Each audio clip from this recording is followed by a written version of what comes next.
Bonjour, nous sommes le jeudi 8 mai 2025 et le sujet est l'arrivée de la prochaine RTX 50, la RTX 5060.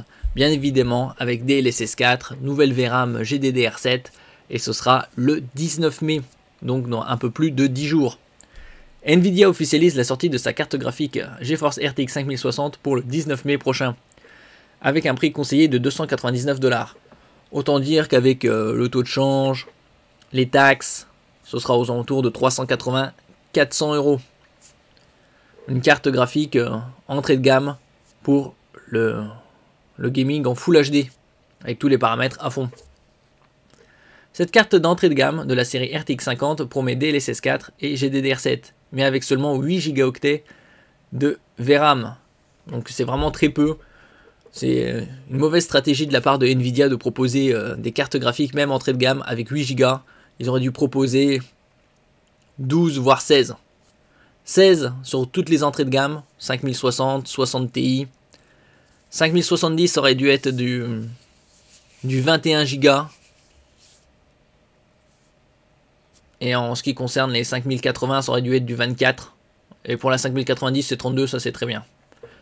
N'oubliez pas de vous abonner pour plus de news sur le monde de la high-tech ainsi que les bons plans, également sur mon Twitter et en description sous toutes mes vidéos. Vous pouvez les retrouver dans mes playlists.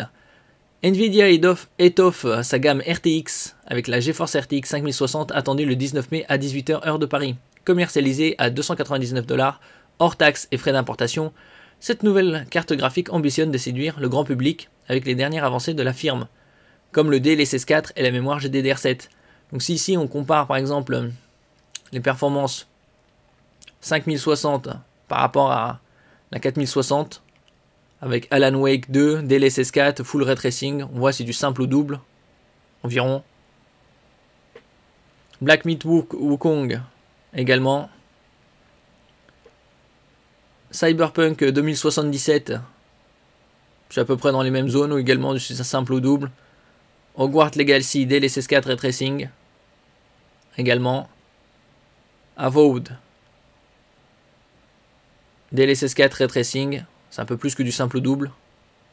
Marvel Rivals DLSS 4, un peu moins que du simple au double. Stalker 2 Art of Chernobyl 4, DLSS 4, également du simple au double, plus ou moins. Resident Evil 4 Ray Tracing, on voit une différence faible. Si on regarde les specs ici, 5060, 5060 Ti. Au niveau des tops pour l'IA, on passe de 614 à 759.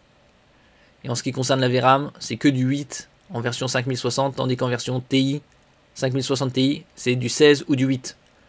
Ils ont fait la même erreur que sur les RTX 4060 Ti. Ils n'auraient pas dû proposer deux versions. Ça n'a aucun sens. Avec ses 3800 cœurs TUDA, la GeForce RTX 5060 fait figure de Benjamin dans la fratrie des RTX 50. En ce qui concerne la 5050, elle a déjà été affichée quelque part. Bon, ils en ont parlé. Elle pourra peut-être sortir d'ici 2 mois. Ça, pour l'instant, c'est éventuel. Elle s'aligne loin derrière la RTX 5060 Ti lancée en avril, qui en embarque 800 de plus. Pourtant, Nvidia lui injecte les dernières technologies, comme le GDDR7, Core Tensor et Ray Tracing de dernière génération, DLSS 4 avec génération de trame multiple, Multi-Frame Generation. Ce dernier point est essentiel, Nvidia compte sur une montée en puissance rapide du support DLSS 4 dans les jeux. MechWarrior 5, Clans et New World Aeternum bénéficieront d'une mise à jour DLSS 4 avant la sortie de la carte, de quoi illustrer son potentiel en conditions réelles. Bon, après les 8 Go de RAM, c'est pas terrible. Il y aura également des versions laptop gaming à partir de 1099 $. C'est assez onéreux. Ils auraient dû plutôt tabler dans les 850.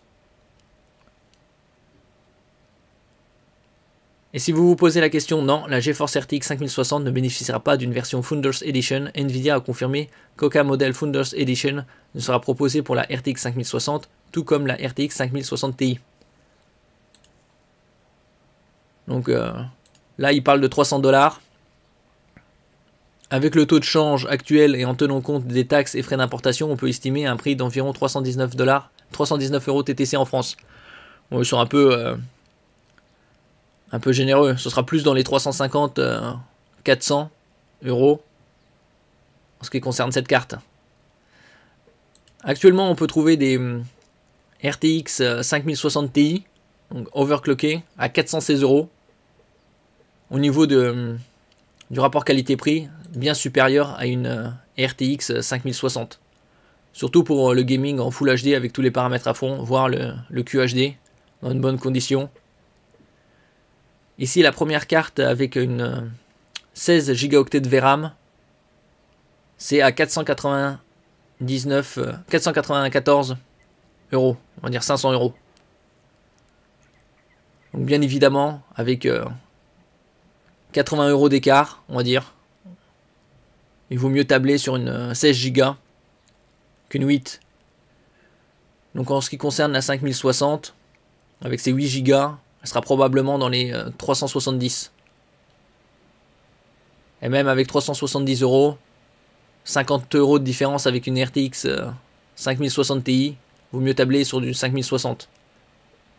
De toute façon, le meilleur investissement entre ces trois cartes graphiques, 5060 avec 8 Go, 5060 Ti avec 8 Go et 5060 Ti avec 16 Go, il vaut mieux tabler sur du 5060 Ti avec 16 Go. Après, la différence entre une 5060 Ti et une 5070, les premiers prix en 5070 avec 12 Go de VRAM, c'est 615 euros. Donc une différence assez notable, on va dire 120-130 euros, 120 euros de différence.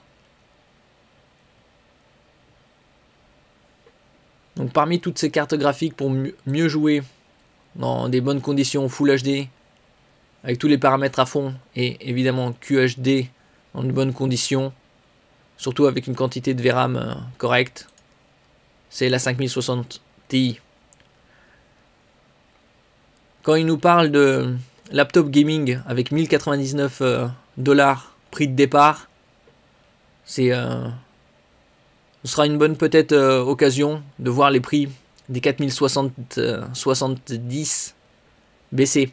Précédemment, je vous avais parlé lors des soldes d'hiver et des ventes flash d'un laptop gaming MSI avec une 4070 dont le TGP était de 140 watts. On pouvait la trouver à 1300 euros et parfois avec des bonus de réduction de 10% pour l'avoir à 1100, 1150 environ. Comme les soldes d'été seront vers fin juin, donc dans 7 semaines, ce sera peut-être une opportunité. Après, ça dépend évidemment de votre budget. Comme on peut le voir ici par rapport à la 5060 et 60 Ti. Le meilleur investissement, il reste une 5060 Ti, 16 Go. Je mettrai tous les liens en description, bien évidemment. Merci pour votre écoute et à la prochaine.